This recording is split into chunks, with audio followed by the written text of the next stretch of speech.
शशि थरूर का फोन आता है और वो ललित मोदी को बोलते हैं, how dare you ask about Sunanda Pushkar. तभी स्पीच देने से जस्ट पहले उनको बताया जाता है कि आपको बीसीसीआई, आईपीएल और सभी क्रिकेट एसोसिएशन से सस्पेंड किया जाता है। अब समझने वाली बात यह है कि राजस्थान क्रिकेट एसोसिएशन ऐसे कोई नल्ला नहीं पड़ा था कि ललित मोदी की मर्जी पड़ी, उन्होंने सीएम वसुंधरा राजे के साथ मिलके पूरे आरसीए पे कब्जा कर लिया। ऐसे नहीं, कॉल पे धमकी वगैरह दी गई और बाद में जब और इन्वेस्टिगेशन हुआ तब पता चला कि सुनंदा पुष्कर के पास कोची टस्कर्स केरला की 25% ओनरशिप थी, बिना एक भी रुपया लगाए। बैटिंग वगैरह ना होने देने की वजह से दाऊद इब्राहिम की धमकियां ललित मोदी को मिली हुई थी। ऊपर से आईपीएल और बीसीसीआई से सस्पेंड किए जाने की वजह से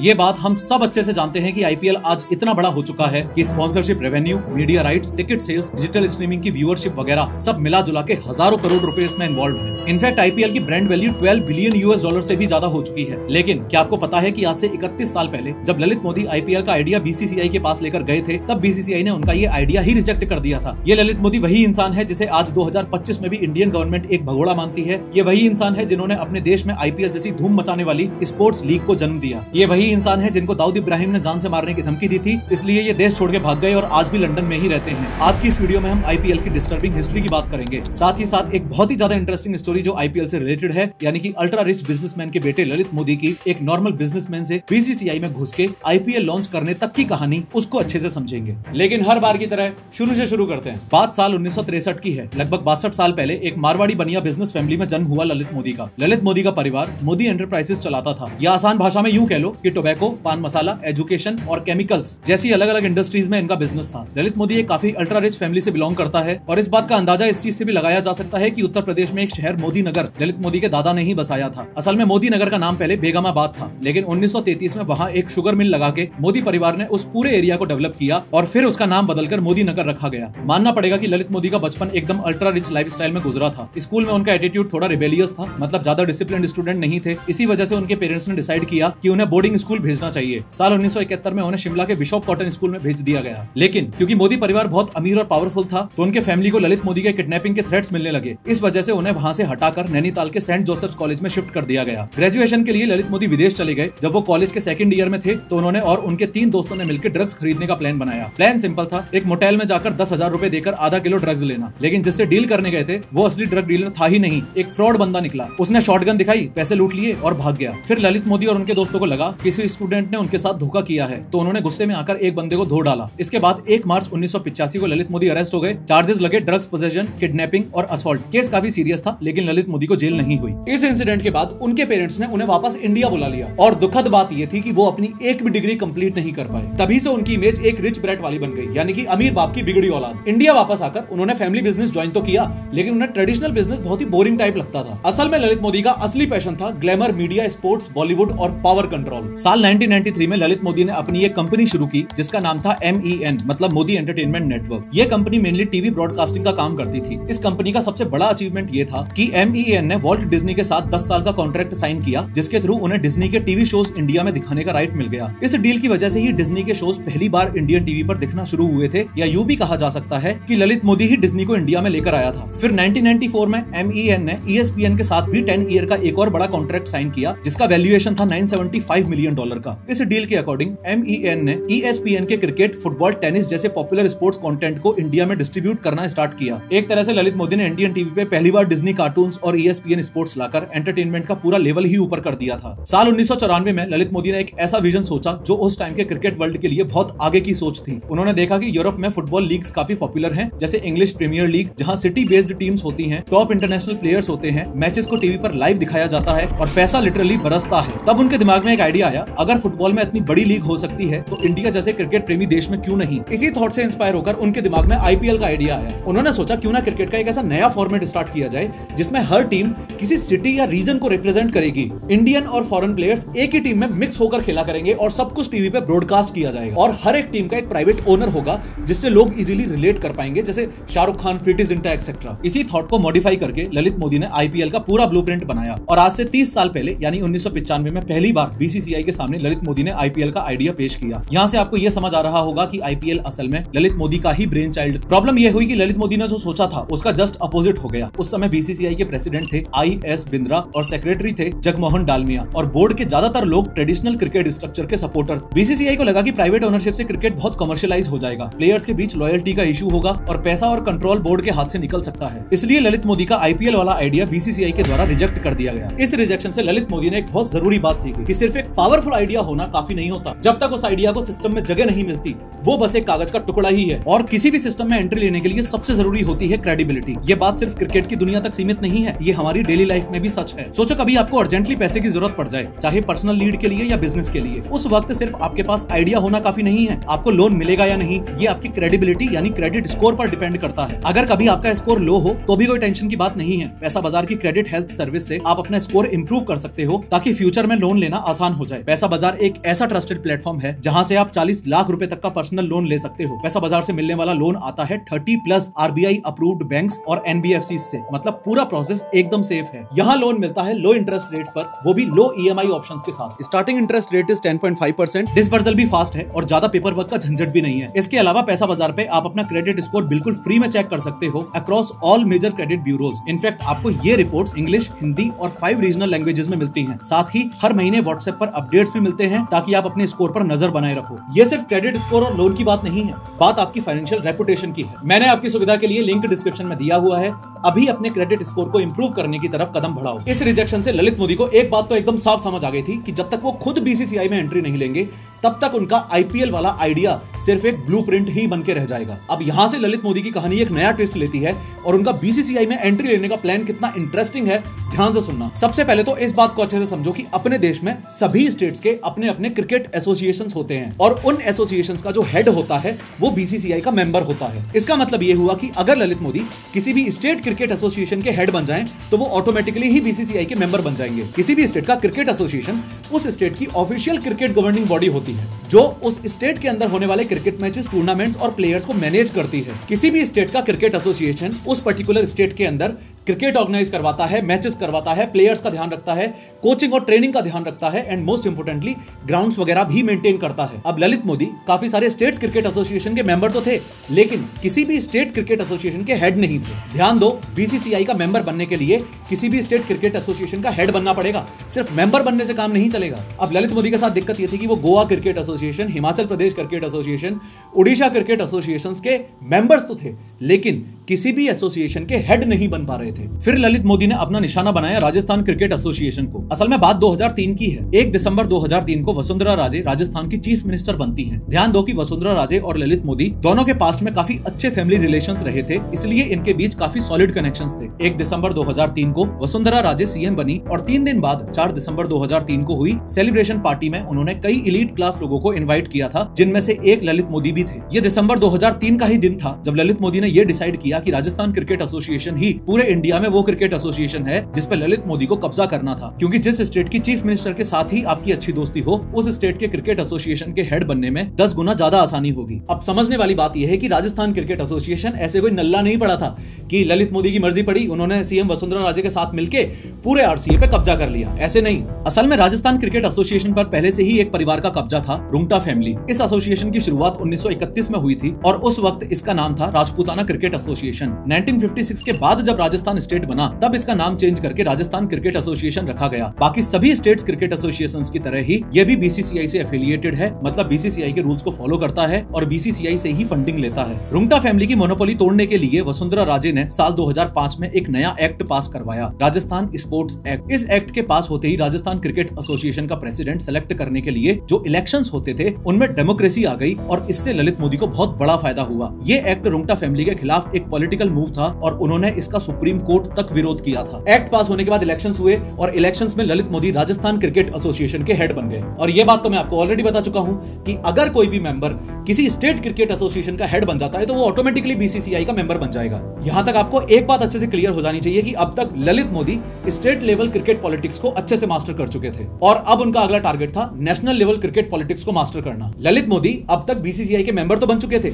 लेकिन सिर्फ बीसीसीआई के मेंबर बन जाने से आईपीएल लॉन्च करने की पावर थोड़ी ना मिल जाएगी। इसलिए ललित मोदी को बीसीसीआई के टॉप पोजीशन पे जाना था, या फिर टॉप पोजीशन पे नहीं जा सकते तो टॉप पोजीशन पे किसी अपने ही बंदे को रखो, और ललित मोदी ने ये दोनों ही काम किए। ध्यान से समझना कैसे। साल 2005 में बीसीसीआई में प्रेसिडेंशियल इलेक्शंस होने थे। इस इलेक्शन में शरद पवार ने जगमोहन डालमिया ग्रुप के खिलाफ इलेक्शन लड़ा। हाँ, वही शरद पवार जो एक सीनियर इंडियन पॉलिटिशियन है, जो नेशनलिस्ट कांग्रेस पार्टी एनसीपी के फाउंडर हैं और महाराष्ट्र में नेशनल पॉलिटिक्स में काफी पावरफुल माने जाते हैं। शरद पवार की बाजी इस इलेक्शन में कंपैरेटिवली कमजोर थी और सामने वाली पार्टी ज्यादा स्ट्रॉन्ग थी। ऐसे समय पे ललित मोदी ने शरद पवार का साथ दिया। ये कुछ वैसा ही था जैसे अभी रिसेंट यूएस इलेक्शन में इलॉन मस्क ने डोनाल्ड ट्रंप को खुल के सपोर्ट किया। ऐसे ही ललित मोदी ने भी शरद पवार को ओपनली सपोर्ट किया, पूरी जान लगा दी और कैसे भी करके शरद पवार को 2005 बीसीसीआई प्रेसिडेंशियल इलेक्शन जितवा दिए। अब ललित मोदी के लिए चीजें आसान हो गई थी। शरद पवार 2005 में बीसीसीआई प्रेसिडेंट बन गए तो उन्होंने बदले में ललित मोदी को बीसीसीआई का वाइस प्रेसिडेंट बनवा दिया। ये एक तरह का पॉलिटिकल बार्टर ही था। 100 बात की एक बात यह है कि साल 2005 का बीसीसीआई का इलेक्शन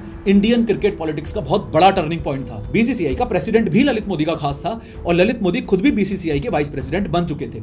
अब ललित मोदी को आईपीएल लॉन्च करने से कोई नहीं रोक सकता था। देखो, ये भी एक सोचने वाली बात है कि क्रिकेट इंडिया का नेशनल गेम ना होते हुए भी एक रिलीजन की तरह ही फॉलो किया जाता है। देश की प्रॉब्लम्स और स्ट्रेस के बीच क्रिकेट लोगों के लिए एक रिलीफ, यूनिटी और होप का सोर्स बन चुका है। 1983 वर्ल्ड कप जीतने के बाद पूरे देश में क्रिकेट का क्रेज फैल गया। लोगों ने क्रिकेट को नेशनल प्राइड के रूप में देखना शुरू किया। सचिन तेंदुलकर जैसे आइकन्स ने इस गेम को और पॉपुलर बनाया और टीवी और मीडिया ने इस क्रेज को घर घर तक पहुंचा दिया। ललित मोदी के हिसाब से कुछ ना कुछ तो ऐसा था जो अभी भी इंडियन क्रिकेट में मिसिंग था। Being a visionary businessman, Lalit Modi को यह चीज साफ साफ दिख रही थी कि क्रिकेट बोर्ड्स अभी भी इंडिया में उतना पैसा नहीं बना पा रहे हैं जितना पैसा वो डिजर्व करते हैं। All in all Indian cricket को लोग प्यार तो करते थे, लेकिन ललित मोदी को अभी भी इसमें मसाले की कमी दिख रही थी। ललित मोदी कुछ ऐसा करना चाहते थे जिससे सिर्फ पुरुष ही नहीं, औरतें और बच्चे भी क्रिकेट में हद से ज्यादा इंटरेस्ट लेने लगे। और आईपीएल का ब्लूप्रिंट असल में इसी मार्केटिंग स्ट्रेटेजी पर आधारित था। जैसे अपने देश में एक तरफ क्रिकेट का पागलपन बढ़ता जा रहा था, वैसे ही दूसरी तरफ बॉलीवुड का पागलपन भी पीक पे जा रहा था। आईपीएल के थ्रू ललित मोदी क्रिकेट में Bollywood plus glamour plus business का तड़का लगा के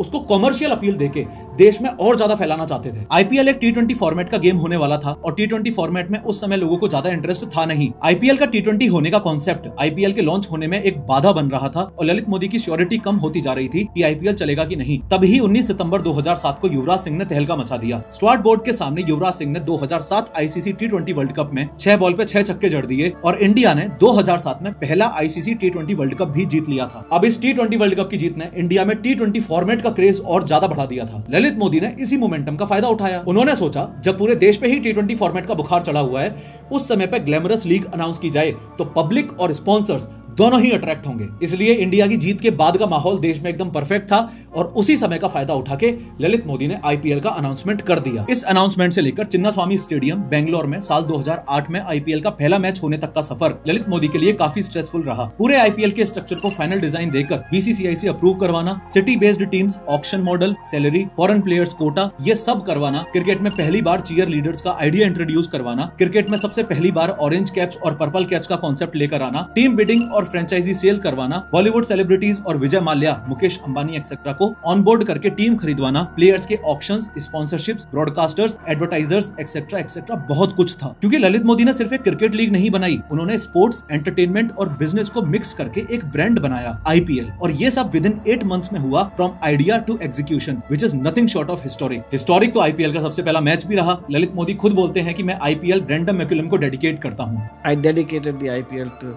Brendan McCullum. 18 अप्रैल 2008 आईपीएल का पहला match Kolkata night Riders versus royal Challengers Bangalore और ब्रेंडन मैकुलम ने ठोके 158 रन, नॉट आउट 73 बॉल्स पे। 216 के स्ट्राइक रेट के साथ ये इनिंग्स इतनी आइकॉनिक थी कि आईपीएल का पहला मैच ही ब्लॉकबस्टर बन गया। फिर 1 जून 2008 को फाइनल हुआ, राजस्थान रॉयल्स जीती और ओवरऑल आईपीएल का पहला सीजन सुपर हिट हुआ। पूरे देश ने जमकर आईपीएल को प्यार दिखाया। ललित मोदी ने जो सोचा था उससे ज्यादा ही पैसा बना और एक बात क्रिकेट बोर्ड्स को साफ हो गई थी कि अब आईपीएल रुकना नहीं चाहिए। लेकिन बीसीसीआई वालों को कहां पता था कि अगले सीजन में यानी कि साल 2009 में होने वाले आईपीएल सीजन 2 में कांग्रेस की सरकार आईपीएल इंडिया में होने ही नहीं देगी। असल में हुआ ये कि साल 2009 में अपने देश में जनरल इलेक्शंस थे और आईपीएल की डेट और जनरल इलेक्शंस की डेट क्लैश कर रही थी। आईपीएल 19 अप्रैल से 23 मई तक होने थे और जनरल इलेक्शंस की डेट आई थी 16 अप्रैल से 13 मई तक। असल में कांग्रेस सरकार को दिक्कत आईपीएल से नहीं थी, दिक्कत इस बात से थी कि अगर जनरल इलेक्शंस हो रहे हैं देश में तो आईपीएल और आईपीएल के प्लेयर्स, टीम्स एक्सेट्रा के लिए सिक्योरिटी प्रोवाइड करवाना पॉसिबल नहीं है। इसलिए होम मिनिस्टर पी चिदम्बरम ने ललित मोदी को बोला कि तुम आईपीएल सीजन को कुछ वीक्स के लिए पोस्टपोन कर दो। अब आईपीएल डिले करना भी ललित मोदी के लिए पॉसिबल नहीं था क्योंकि अप्रैल मई में ही व्यूअरशिप का पीक टाइम होता है। पीक टाइम इसलिए भी क्योंकि बोर्ड एग्जाम्स वगैरह खत्म होते हैं, गर्मियों की छुट्टियां शुरू होती हैं, इसलिए लोगों के लिए आईपीएल के हिसाब से अपना शेड्यूल सेट करना आसान होता है, दस मोर व्यूअरशिप। फॉलोइंग दिस बीसीसीआई ने बोला कि हम आईपीएल तो डिले नहीं करेंगे, अगर तुम सिक्योरिटी प्रोवाइड नहीं करोगे तो हम आईपीएल के सारे मैचेस नॉन कांग्रेस स्टेट्स में करवा देंगे। इसके रिस्पांस में कांग्रेस सरकार ने बोला कि अगर तुम नॉन कांग्रेस स्टेट्स में आईपीएल करवाओगे तो हम तुम्हें बीएसएफ सिक्योरिटी नहीं देंगे। इस सब की वजह से आईपीएल का सेकंड सीजन इंडिया में हो ही नहीं पाया और आईपीएल का सेकंड सीजन बीसीसीआई को साउथ अफ्रीका में करवाना पड़ा। पॉलिटिक्स भी काफी हो रही थी। इसी पर late BJP leader Arun Jaitley ने यह टॉन्ट भी मारा कि जब चिदम्बरम फाइनेंस मिनिस्टर थे तो देश की इकोनॉमी रिस्क पे थी और अब वो होम मिनिस्टर हैं तो देश का क्रिकेट भी रिस्क पे आ गया है। जैसे तैसे आईपीएल का सीजन 2 भी फिनिश हुआ और भले ही वो अपने देश में ना हुआ हो फिर भी इंडियंस के लिए वो सुपर हिट रहा। आईपीएल के सीजन 3 के लिए यानी कि साल 2010 वाले आईपीएल के लिए दो नई टीम्स और ऐड होनी थी। एक तो थी पुणे वॉरियर्स इंडिया और दूसरी टीम थी कोची टस्कर्स केरला। अब Pune warriors India IPL team को तो ललित मोदी ने आईपीएल का कमिश्नर होने के नाते वेरिफिकेशन करके क्लियर अप्रूवल दे दिया, लेकिन कोची की टीम में एक छोटा सा डाउट आ रहा था, इसलिए ललित मोदी को उस टीम को साइन करने से पहले या यूं कह लो कि उसको अप्रूव करने से पहले अच्छे से वेरिफिकेशन करना था। अब इस बात को समझो कि ऑलमोस्ट सभी केसेस में ऐसा होता है कि कभी भी एक सिंगल बंदा आईपीएल की टीम को ओन नहीं करता। वो एक बंदा उस टीम का चेहरा जरूर हो सकता है लेकिन ओनरशिप डिस्ट्रीब्यूटेड होती है। फॉर एग्जांपल सबको लगता है कि केकेआर शाहरुख खान की ही टीम है, लेकिन असलियत यह है कि शाहरुख खान का केकेआर में सिर्फ 55% स्टेक ही है, रिमेनिंग 45% स्टेक जूही चावला और उनके हस्बैंड जय मेहता का है। सिमिलरली काफी लोगों को लगता है कि सिर्फ प्रीति जिंटा ही किंग्स 11 पंजाब की अकेली ओनर हैं, लेकिन असलियत यह है कि प्रीति जिंटा के पास तो सिर्फ 23% ही ओनरशिप है। किंग्स 11 पंजाब की रिमेनिंग ओनरशिप उनके एक्स बॉयफ्रेंड नेस वाडिया के पास, प्लस डाबर ग्रुप के मोहित बरबान के पास, प्लस अपीजा ग्रुप के करण पॉल के पास भी है। ऐसे ही 2010 में ये जो कोची टस्कर्स नाम की नई आईपीएल टीम ऐड होने वाली थी, इसकी ओनरशिप टोटल 12 लोगों के पास थी। अब कोची टस्कर्स केरला की वेरिफिकेशन में ललित मोदी को डाउट हो रहा था, इसलिए उसने 12 के 12 लोगों की मीटिंग बुलाई। सरप्राइजिंगली 11 लोग तो आए, लेकिन 12th पर्सन जो कि एक सुनंदा पुष्कर नाम की महिला थी, जो उस समय शशि थरूर की गर्लफ्रेंड थी और आगे चल के उनकी वाइफ बनी, वो नहीं आई थी। तो ललित मोदी ने जब इस सब के बारे में पूछा और लास्ट में इस 12वीं एब्सेंट महिला के बारे में पूछा तो 11th पर्सन जो था यानी कि गायकवाड़, वो मन से बात बनाकर बोलता है कि ये जो महिला है वो मेरे फादर के नोन में है। ये महिला जम्मू कश्मीर में रहती है, एक हाउसवाइफ है और उनका हस्बैंड ऑटो इंडस्ट्री में काम करता है। फर्दर वेरिफिकेशन के लिए ललित मोदी को गायकवाड़ के फादर से बात करनी पड़ी। थोड़ी बहुत बात हुई, लेकिन इस 12th महिला के बारे में कोई खास क्लैरिफिकेशन नहीं मिला। शॉकिंगली कुछ देर के बाद ललित मोदी के पास इंडिया के minister of external affairs Shashi Tharoor का फोन आता है और वो ललित मोदी को बोलते हैं, how dare you ask about Sunanda Pushkar. Call पे धमकी वगैरह दी गई और बाद में जब और इन्वेस्टिगेशन हुआ तब पता चला कि सुनंदा पुष्कर के पास कोची टस्कर्स केरला की 25% ओनरशिप थी, बिना एक भी रुपया लगाए। इसका मतलब कहीं ना कहीं कोई ना कोई धांधली तो कोची टस्कर्स में चल ही रही थी, लेकिन फिर भी ललित मोदी को under pressure Kochi Tuskers team के अप्रूवल का साइन करना पड़ा क्योंकि बीसीसीआई के उस समय के प्रेसिडेंट शशांक मनोहर ने उनके ऊपर दबाव डाला था। खैर, इस पूरे इंसिडेंट की ललित मोदी ने बाद में पोल खोल दी, जिसकी वजह से शशि थरूर पे मीडिया और पॉलिटिकल प्रेशर आने लगा था और 18 अप्रैल 2010 को कोची आईपीएल फ्रेंचाइजी में कंट्रोवर्शियल इन्वॉल्वमेंट होने की वजह से थरूर ने एक्सटर्नल अफेयर्स मिनिस्टर के पद से रिजाइन कर दिया। आईपीएल को लेकर क्रिकेट बोर्ड के अंदर और बाहर पॉलिटिक्स तो लगातार चल ही रही थी, लेकिन आईपीएल खुद में ऐसा खतरनाक जबरदस्त आइडिया था कि उसका हर अगला सीजन हिट पे हिट हो रहा था। सिमिलरली साल 2010 वाला आईपीएल सीजन 3 भी सुपर हिट रहा और फाइनल्स के बाद ललित मोदी जब अपनी स्पीच देने जा रहे थे, तभी स्पीच देने से जस्ट पहले उनको बताया जाता है कि आपको बीसीसीआई, आईपीएल और सभी क्रिकेट एसोसिएशन से सस्पेंड किया जाता है। इसके बाद ललित मोदी ने अपनी स्पीच पूरी की और जिस आईपीएल को अपने हाथों से पाल पोसकर बड़ा किया था, उसी आईपीएल से जिंदगी भर के लिए नाता तोड़ने के उस मूवमेंट का एहसास किया। अब ललित मोदी के लिए इंडिया में रहना सेफ नहीं था क्योंकि एक तो पहले ही आईपीएल में बैटिंग वगैरह ना होने देने की वजह से दाऊद इब्राहिम की धमकियां ललित मोदी को मिली हुई थी। ऊपर से आईपीएल और बीसीसीआई से सस्पेंड किए जाने की वजह से उनकी सिक्योरिटीज भी हटा दी गईं। फॉलोइंग दिस अपने आप को सिक्योर करने के लिए ललित मोदी ने देश छोड़ दिया और लंदन भाग गए। भाग गए शब्द का इस्तेमाल मैं इसलिए कर रहा हूं क्योंकि आज 2025 में भी इंडियन गवर्नमेंट के हिसाब से ललित मोदी को एक भगोड़ा माना जाता है। याद है मैंने आपको बताया था कि 2009 वाला आईपीएल ललित मोदी को साउथ अफ्रीका में करवाना पड़ा था। अब चूंकि बीसीसीआई टेक्निकली एक प्राइवेट ऑर्गेनाइजेशन ही है तो उन्हें साउथ अफ्रीका में मैचेस करवाने के लिए किसी की परमिशन नहीं चाहिए थी, लेकिन साउथ अफ्रीका में जो आईपीएल का सीजन 2 करवाया दिखाया गया था उसमें जो हजारों करोड़ रुपए इन्वॉल्व थे, उस पैसे के ट्रांसफर करने के लिए तो आरबीआई की परमिशन चाहिए थी ना। तो बीसीसीआई ने उस टाइम वो परमिशन नहीं ली, जिसका ब्लेम ललित मोदी पर आया और फीमा एक्ट के अंडर उन पर मनी लॉन्ड्रिंग के चार्जेस लगे। ललित मोदी पे सबसे बड़ा इल्जाम ये भी था कि उन्होंने पैसे का हिसाब किताब सही से नहीं रखा, जैसे ब्रॉडकास्टिंग राइट्स और टीम ऑक्शंस में कुछ अपने फायदे के लिए छुपा के डील्स किए। ललित मोदी के अगेंस्ट ये भी चार्जेस हैं कि उन्होंने कुछ कंपनी, अपने फैमिलीज और फ्रेंड्स को एक्स्ट्रा बेनिफिट्स दिए और खुद भी उस पूरे प्रोसेस में पैसा बनाया बिना प्रॉपर अप्रूवल के। ये पर्टिकुलर वीडियो आपको ये बताने के लिए नहीं है कि ललित मोदी कोई बहुत गलत इंसान है या फिर कोई बहुत महान इंसान है। जिन आईपीएल मैचेस को हमें से टीवी और मोबाइल से चिपक चिपक के देखते हैं ना, उन आईपीएल मैचेस की शुरुआत कैसे हुई, उसकी इंटरेस्टिंग बट डिस्टर्बिंग हिस्ट्री बताने के लिए ये वीडियो मैंने आप लोगों के लिए बनाया था। आपके भी अगर ऐसे कई सपने हो तो ध्यान रखो, एक स्ट्रॉन्ग क्रेडिट स्कोर आपके सपने पूरे करने में आपकी मदद कर सकता है। इसलिए पैसा बाजार पर अपना क्रेडिट स्कोर चेक करते रहो, क्योंकि यहाँ आपका हर सपना सच होगा। खैर, इस वीडियो में मैंने 3D एनिमेशन की मदद से पार्लियामेंट अटैक की पूरी प्लानिंग एक्सप्लेन की है, क्लिक करो और जरूर देखो।